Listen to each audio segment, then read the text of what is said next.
Hello, Tim from Fair Play Now, 13th of July 2021, and it's Tuesday morning here on the channel. And obviously that means it's the day after Johnson's announcement that the final restrictions will be lifted.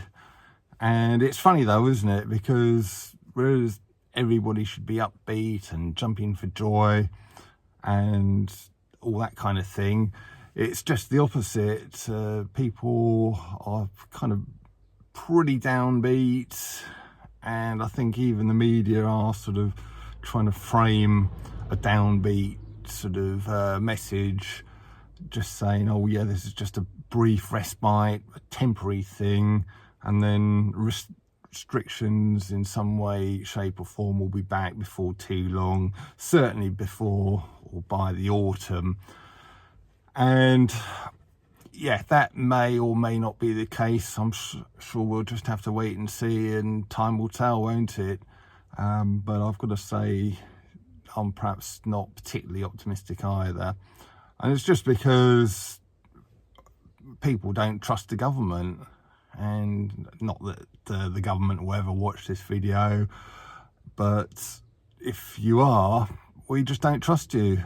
And where does that put you? You know, it's not a very good position for your people not to trust a single word you say, is it? You know, you really need to sort of think long and hard about restoring public trust, because nobody believes you. So, oh, someone's just pulled up there with their music going, so just sort of apologies if it's a bit noisy with them. Yeah, that was just, I think that's pretty much everybody's thought there, really. But it's going to be interesting, isn't it? Now that this whole business isn't going to be compulsory anymore, I'll be very interested to see just how many people lose the blimmin' things come Monday.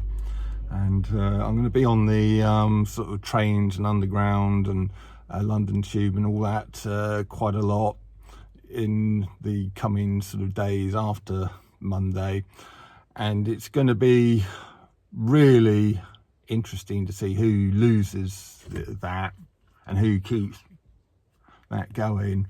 And I suspect somehow that all the people who drive alone with them on in their cars and who walk around the streets with them on will still sort of wear them indoors, probably still outdoors and in their cars as well. But it's going to be very interesting. You'd hope, wouldn't you, that 70, if you went on the London Underground, or you'd sort of walk in a big shop, supermarket, wherever it might be, you would hope that 75% of people would lose the masks. They'd just be kind of going along with it because they've got to go along with it. But as soon as that restriction's lifted, they're going to ditch the things. Maybe sort of 15% of people will be kind of, well, I'm just so used to wearing the things now, I might as well carry on just in case. And then you'll have the 10% who are sort of kind of die-hard wearers of the things. So that would be how I'd like the percentages to be. But I suspect that the first category, people who'd be only too glad to ditch the things as soon as you can sort of legally do so, will probably only be about 50%. The kind of diehards will probably be 20%, and the sort of flim-flammers, so we can put the third category as, will be the remainder. But I'm sure we'll find out on I'll be on the trains and tubes and everything on Monday, so it's going to be very, very interesting as a kind of a social observation. Talking of social observations, we had a couple of friends round last night, and not just any old friends, but they actually work for, well, I'm not sure if you can actually mention things on here for fear of triggering algorithms and that sort of thing, but they work for a certain sort of thing to do with health, and sort of nationally in the UK, if you get my drift. And they drive the vans that you might find yourself in if you're feeling really poorly, or you've had some kind of mishap somewhere. So they both drive and not work in those things. And it was really interesting. I did have a slight rant about the whole situation we're in. You can probably guess what I said.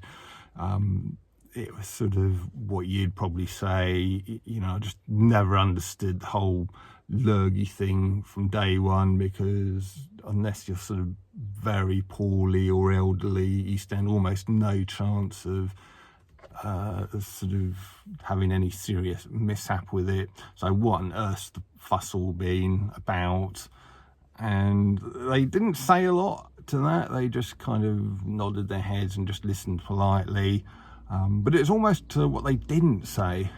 Yeah, they didn't kind of pipe up and say anything like, well, you know the job we're in, and yeah, we've seen it. We've seen the devastating effects. We've seen the sort of full overflowing places that start with letter H. Yeah, we've been rushed off our feet morning, noon and night, sort of taking these poor people to and from various emergency sort of places. You know, you've got to take it more seriously than you do, mate. They didn't say anything like that.